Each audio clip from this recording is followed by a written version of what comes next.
So you guys were I'm hearing a lot of you guys wanted a theme song shortened, so here we go. This girl reviews movies, games, and books. Sometimes she plays them. So does that, and when she does it with the cat, does that make her crazy? Does that make her crazy? Probably. So, it's shorter. There you go. Crazycatlady or Martha Butler does not own any trailers or pictures. I use them under fair educational for and entertainment purpose. Blade, it's like it's all they did. Well, those years ago. See? No, I don't want to do any more of it. Hi everyone, it's Martha here. So that's out them finish watching both X-Men episode 8 and episode of 15 season 3 of Bad Batch. We'll see if I can fit both of these reviews in one video.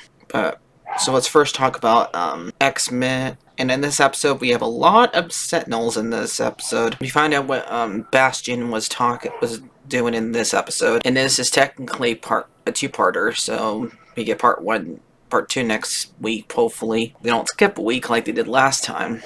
Bastion can turn a lot of people into Sentinels, just like they did to Trask. And they all go after each one of the mutants.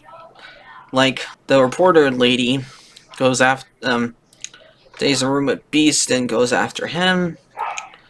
A lot of them get inside the mansion, goes after Wolverine and Nightcrawler. Nightcrawler does a really great... That scene's really cool with Nightcrawler and Logan. Like, Logan's, like, free-falling. And then, when Kurt and, Logan get together, one of the journalist ladies say, "Why do you keep on fighting, mutant?" And he says, "Lady, I have 6 reasons." Then Kurt shows up. "No, my friend, you have 9. Before that happens, we have like a little moment where Jean's trying to help Rogue heal because she's still knocked out from the last episode, and they have a little... Nightcrawler explains to her that Mystique did abandon him, but Rogue never did, because of how he looked. Because she was she's still dealing with her memories, trying to get her memories dealt with between hers and Madeline. Gambit is still... Cable still does feel a little bit of abandonment because he still won't talk to his dad. And they decide to go and do a little research about Bastion, after we find out that basically he was a born Sentinel mixed with a human. And we have them all... They go to one where his mom was, and she's one of them too. And they all go after them, and we have like a little moment where after they destroyed the jet, they're inside of a car. Then Cyclops says, "What sees what they happen to what they deal with the Summers." since Jean's a Summer, he's a Summer, and Cable's a Summer. So yeah, that was a good line. And we have Jubilee and Sunbeam like going shopping after they leave his mom, because his mom wanted to throw a party where they give the money to the people at the survivors Genosha, but they end up leaving because when everybody finds out that Charles is still alive, because they see it on the news. But the reason why they send him away so they can keep him away from other people from hurting him. That's what basically Jubilee says. And they go shopping and they find out a butler is a Sentinel. And they end up getting captured. And I think the secretary lady is there with Sinister and Bastion, and she lets Magneto go. And Magneto goes to, like, I think one of the South Dakota or North Dakota, one of the Dakotas, and uses his magnet power to turn off the Sentinels. And then we see like a little cameos of Spider-Man, the red guy. Oh yeah, and we have one scene where Morph turns to Juggernaut. So that was pretty cool. And he just basically turns off all the Sentinels. And Wolverine says, well, Magneto's done it. Like Kurt says, what? Saved us? No. Declare war on us. Where's the professor when you need him? And then right then, Professor shows up in a ship and says, to me, my X-Men. And the episode ends. So that was really good. I'm probably going to give this one like a 9 out of 10. It was really good. And let's start with episode 15 of Bad Batch. So in this one, they think this is the last episode. I don't think they're going to have any more episodes after this one. Because they said this was the last season. And this is the episode where they saved Omega. And we see Omega literally as an adult in this. And I still don't, people still think this is Ray's grandma, but I don't think it is. Because they said that they could not, when the island gets destroyed that she was on, they couldn't find any materials that they use when they use her blood. So yeah, unless I missed a scene. As I thought they showed all of it, but I really hope I didn't. But they save Omega. Omega really does save herself right here.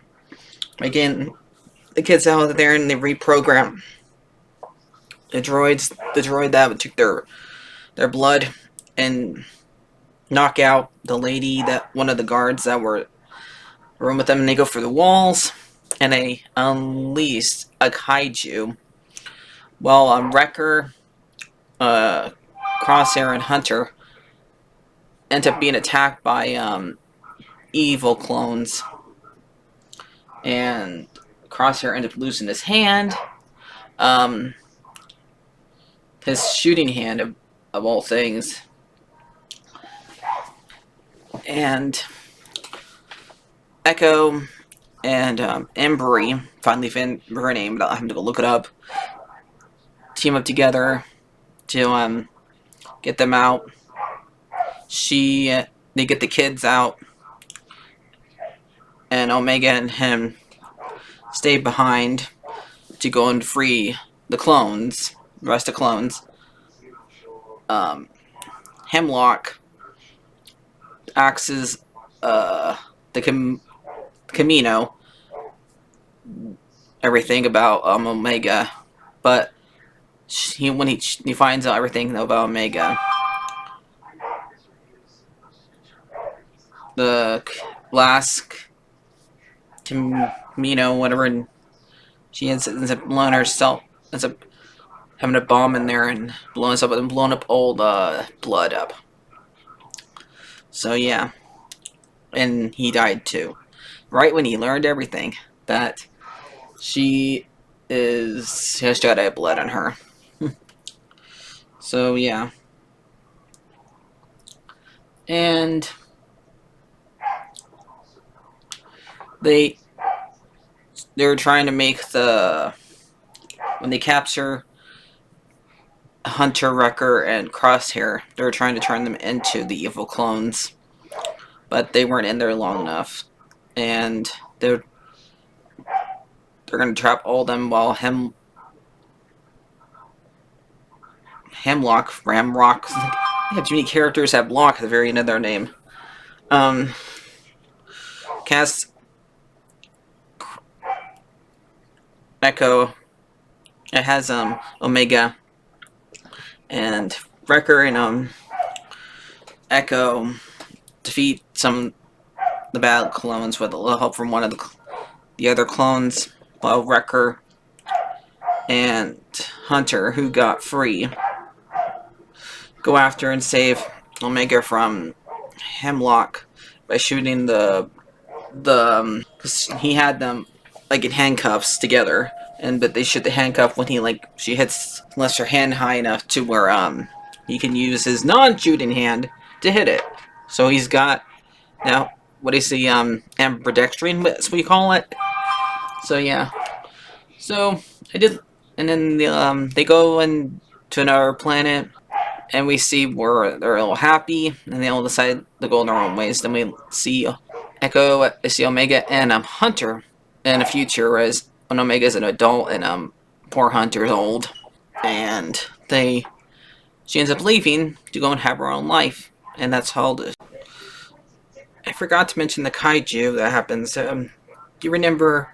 I think this is the creature that tried to kill the Emperor back in the Attack of the Clone, back in the Clone TV show, one episode. And they unleashed, and Omega unleashed it. We have a kaiju moment because it's basically the size. It's like same size as Godzilla. So yeah, so I forgot to mention that part, but that part was pretty cool. So I just want to mention that part. The episode ends. I'm probably gonna give this one like an 8 out of 10. So I did it, guys. I got them in both. So hope you guys enjoy this. So like, favorite, and subscribe. And remember, the Force be with you always. Bye bye.